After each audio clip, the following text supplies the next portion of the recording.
Yes, it is true. I used to be an extreme cheapskate, and I am 5 years sober as of today, okay? When I say 5 years sober, I mean sober from being an extreme cheapskate, okay? And I want to explain to you guys why I used to be such an extreme cheapskate, how that actually was very detrimental to me, but how I got into that sort of mindset, okay? I'm going to talk about when I came out of that and kind of the epiphany I had. And we're going to get into some really deep stuff in this video and some stuff I've probably never talked about on the channels ever in my life. And I've been doing YouTube since 2016, so it's been a while. And a lot of this stuff you're going to hear today I probably have never told you guys or opened up about. But I think this is going to be an eye-opening video for a ton of folks out there who, even if you're not a kind of a cheapskate and, somebody that is penny pinching anywhere possible, even if you're not one of those people, I think today's going to be a video that's going to change your mentality and your mindset potentially forever. This is one of those videos, it's like a blue pill, red pill type video you're going to watch right here, okay? So just warning you right now, okay? It's one of those type of videos, so you probably won't leave this video the same as far as the way you think. And even if you are thinking the same with this video, I think you will potentially think differently in the future. So I'm just giving you that warning right now, okay? And so just in case you want to exit this video, it is a red pill, blue pill, okay? You're going to take one after this video, so I just want to give you time, and I hope you're ready for that, okay? So anyways, guys, hope you enjoy this. I hope you get some real good value out of it. If you don't mind, smash that thumbs up button. That helps out huge in the YouTube algorithm. I appreciate you guys. All this video, no one's going to watch this video anyways. We don't even need help in the YouTube algorithm, man. Anyways, like how's this even going to get searched? You know what I mean? But anyways, so I used to be an extreme cheapskate, okay? I definitely used to be one of those people that looked at every single thing as taking money away from me, and how can I do whatever I'm doing for the cheapest price possible, right? The type of person, if I did ever go to a restaurant, I was pulling out my calculator on my phone, and I didn't even have a smartphone, I don't think, until 2012 or 2013. Smartphones started coming out in 2008, but I was too dang cheap to have one. So I'd pull out my flip phone or whatever back in the day, man, and I would do the math right there, what's the 15%, man, and down to the penny, put it down there, right? The minimum amount that's kind of acceptable, right? Even if you get good service, right? And just anything I did back in the day, I was just extreme cheapskate. My wife who moved in with me back in the day, she'd tell you, right? I'd try to save on AC, and even in the summertime, try to run as little as possible, and eat ramen noodles all the time, which ramen noodles are super cheap, right? Eat Totino's pizzas, whatever was the cheapest thing, whatever, right? And I just used to be in this mentality of save. If I ever went out, it had to be right at happy hour hours, right? And just literally anything I could try to save money on, I would try to save money on, essentially, okay? And I was very, very, very, very cheap. And what led me to that sort of mindset where I was just thinking about every single penny, every single day, every single transaction I ever did financially, I was looking down to the penny, okay? What led to that mentality? Well, first off, so, growing up, the first part of my childhood, kind of growing up in Maryvale in Phoenix, Arizona, definitely a very poverty-stricken area, right, for the first part of my life. And, then kind of the back half of my, childhood, I guess you can say, right, into middle school and high school, we moved to a middle-class neighborhood. But I think, kind of coming from poverty in those early years, those very developmental years, right, and living in a type of neighborhood where you couldn't even keep anything in front of your house, without it getting stolen, right? You keep a bike outside, man, that bike's gone by the morning, right? I remember my dad one time my dad accidentally left his toolbox in the back of his truck. He always used to bring it inside the house and leave it in the house. He accidentally one night forgot it in the back of his pickup truck. Sure enough, the toolbox was gone the next day. That was just the type of community. And so you come from this you come from this environment where it is definitely very much a scarcity mentality, right? It is like, dog eat dog out there, man. And it's like I said, man, you don't have even if it's in your backyard, you got a bike in the backyard, you better still lock that thing up, man. Put it in a shed, put a bolt on it, because you never know, man. People are just looking, they'll look over your backyard fence to see what you got back there, your front yard, anywhere, man. One time we had painted pumpkins. Somebody stole painted pumpkins in front of the house. Like, how are you gonna steal painted pumpkins? Like, oh my gosh, who does that, man? Oh gosh, man, that's Maryvale in the 90s. But anyways, it's just like you come from that sort of environment, dog eat dog world, right? And it's going to definitely lead you to much more of a scarcity mentality, and this sort of mentality, like there's a finite amount to go around, right? If people are willing to steal your property, just on the regular, right? Like, there's a finite amount of whatever there is out there, right? And so if you're viewing it as money, it's like there's got to be a finite amount of money out here, man. And then, I get into the workforce, right? Get a little older. My first job's at Einstein Bagels, being kind of like dude that like cleans the dishes and whatnot, right? Making like $8.50 an hour, right? So it's like when you come from this sort of environment, like, it's going to be natural to either, and especially when you're kind of educated on money, which, going into college, I was already starting to get educated on money, right? So I'm getting educated on money, but I'm coming from a super scarcity mentality because of where I grew up, right? And on top of that, you have, entering the workforce, $8.50 an hour, and then, I don't know, it might have even been $7.50 an hour, I don't know. Then, I was $7.50 an hour at Einstein Bagels. I got an upgrade by going to Walgreens for $8.25 an hour. That was my upgrade, going to work the faux department at Walgreens to make $8.25 an hour, okay? I mean, when you're talking about this, you're gonna have some scarcity mentality. It's gonna lead you to be kind of an extreme cheapskate, right? And so then even when I got the job at Quick Trip, right, which started me at $40,000 a year, I was still in this mentality, right? Because even at Quick Trip, where there's definitely some opportunity to kind of move up the rank, get at busier stores, better bonusing stores and things like that, right? Still, your income is capped out, right? Your income is pretty much capped out. Like, you're only going to move so fast, even at a company like that, right? And so even there, you're kind of limited with money-making opportunities. So needless to say, like, based upon my childhood and based upon kind of, my trying to work through the workforce, right? It's going to lead me to a mentality where I definitely have a very scarcity view of money, okay? Because I'm like, my income's potentially limited, right? And I've been kind of traumatized by this whole situation in my younger years, those developmental years, right? That are so important to the rest of your life, and getting to see, like I leave anything like it's getting stolen, When that's going to lead you to the scarcity mentality, just flat out, and being like an extreme cheapskate, and which exactly what I was, right? And that was me until about 5 years ago, okay? And something big happened in my life that changed my view of the world. It changed my view of money.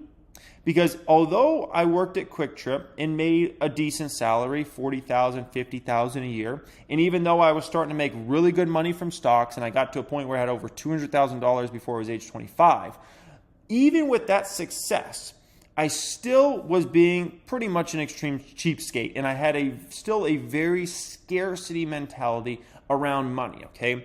What changed my mentality about 5 years ago or so was starting my real estate marketing company, which I started kind of toward the end of like 2015, okay?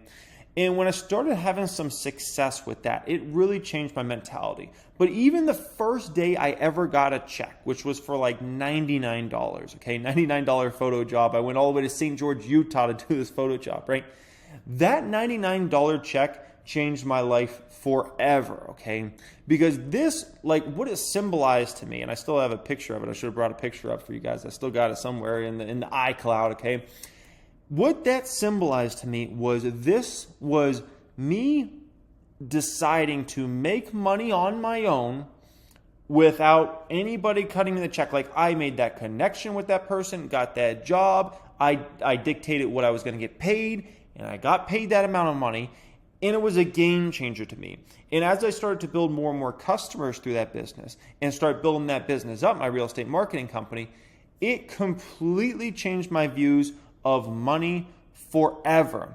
And all of a sudden, I started to view the world, and I started to view other people in businesses, and especially small businesses and whatnot, as if I spend money with them, it's not hurting me, it's helping them. And I even began to become a bigger believer in karma. Okay, and now some folks will say karma is a bunch of crap and karma is not real. I'm a huge believer time and time again, because I've experienced in my own life good karma and bad karma. I believe karma is a real thing in this universe, okay? I am 100% bought in. You can't tell me anything different, okay? I am the biggest believer pretty much in karma out there, okay?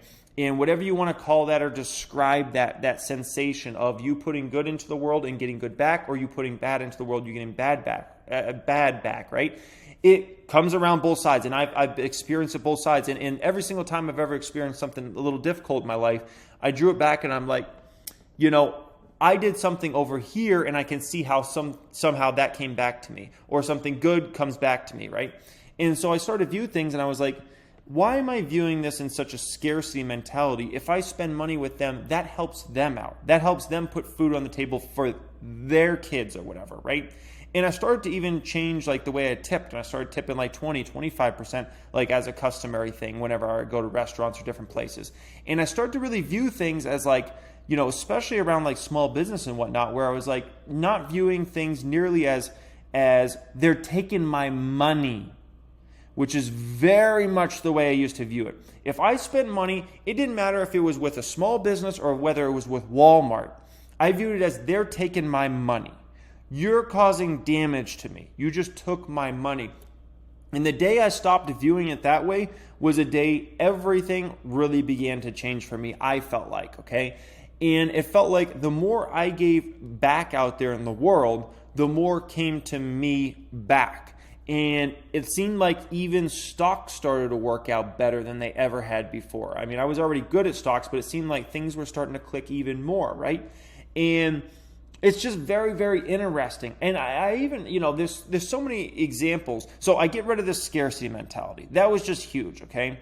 But I even drop back to examples like I bought a lot of Tesla stock, right? This is back in like 2019. And then I had a tough decision to make whether I actually wanted to buy a Tesla car. I had easily the money to buy a Tesla car, cash or on debt or whatever, right?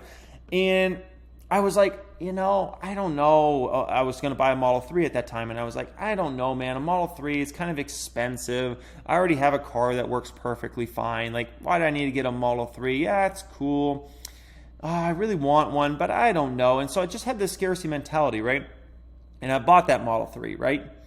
And it seemed like right after I bought that Model 3, the next thing you know, Tesla stock starts to become the biggest beast of my entire life. And Tesla goes on, and then I buy a Model X. And Tesla goes on to become the best stock I've ever bought in my life. It made me not just the most money, but certainly the biggest percentage gainer I ever had in my life. My life, okay? And I've had a lot of successful stocks, but none were as successful as Tesla Tesla. And so now I even support my companies more and more, right? Tattooed Chef, one of my newer investments that I've been buying a ton of the past few months, right? I make sure I go and support them, man. I go buy their products at Target stores, right? I eat those products for lunch, and I've actually been seeing pretty good results. I just hit a weight. I hit 185 pounds the other day. I haven't been 185 since I was probably 23 years old, and I'm 31 today, okay? So that, I don't want to just say it's just only Tattooed Chef, but I think it definitely helps, man. Kind of eating some of those products and eating more vegetables and things like that than I was in the past. But I view the world differently. I view the money differently. And to folks watching this, if you are in a situation where you feel like money is very scarce, know that I understand you, and I understand where you're coming from, because I've been there. And I was there for a long time, and I understand, if you make $10 an hour and you feel like you can't get out of that cycle of making $10 an hour, or $15 an hour, whatever the amount is, right? And you feel like, man, I am just stuck. I understand, and I understand kind of wanting to save up as much as possible and try to be as cheap as possible, right? Because you're viewing the world through a context of you have, limited earning potential, right? When I started my real estate marketing company and I started building customers and I started, grinding and like making money and started making thousands of dollars a month from that company, my vision was forever changed. And all of a sudden I'm like, dude, there's unlimited amounts of money out here in the world. And when I say unlimited, I mean literally unlimited amounts of money. And every single day, there's more and more money that is created out of thin air. There's an unlimited amount of money. There's not a finite amount of money. There never will be a finite amount of money, okay? And so it's big to understand that. And if you're in that cycle of just viewing things through a lens, okay? Viewing things through a lens of like, you can't get out of it. Believe me, you can, okay? I think two things can definitely help, okay? I think having investments make money for you can help, okay? It didn't fully get me out of my cheapskate stage, okay? The thing that really got me out of my cheapskate stage was honestly starting my own business, that real estate marketing company, and making my own money and becoming an entrepreneur. That was the main thing that got me out. Investing might have got me out a little bit, but I still wasn't there, okay? I was still a guy going down to Mexico to get dental work done, right? Because it's cheaper to get it done in Mexico than it is in the States, right? That was me back then. So, but it can definitely help. There's no doubt about that. You start making some rental income from a real estate investment property. You start making some dividend income from some dividend stocks. You start making $1,000 on this stock over here and $5,000 from this stock over here and $10,000. That can definitely help get you out of that stage. And for some folks, that might be all you need to get out of that scarcity mentality, okay? Now, for some folks, maybe you have no scarcity mentality and respect. Like maybe you're just born and you're just, you got into the right situation and you got into the right mindset from an early age. It definitely, for a lot of us, that's not how it works, right? But if you're already there, respect, okay? Like I'm happy for you, okay? The other thing I would say is definitely going out there and starting a business and become an entrepreneur, okay? You don't have to kill it, but I just think like just making your own money and not receiving a paycheck, I think can be big mentally, man. That was the biggest thing that got me over. Literally, it was the biggest thing. Like making my own money for myself and not having, anybody have to pay me out that money, man. It literally changed my life forever. And it literally, my view of the world and money is so much different now. There were landscapers were here today, right? Back in the day, I don't know, I wouldn't have had landscapers. I would have probably gone out there and did it myself, but I view money differently, right? One, I'm like, well, I could spend that time doing something else more productive, right? Two, I'm like, good, man. Those two landscapers, I don't know how much they made. I literally don't even know. My wife pays them. I don't know, maybe $150, right?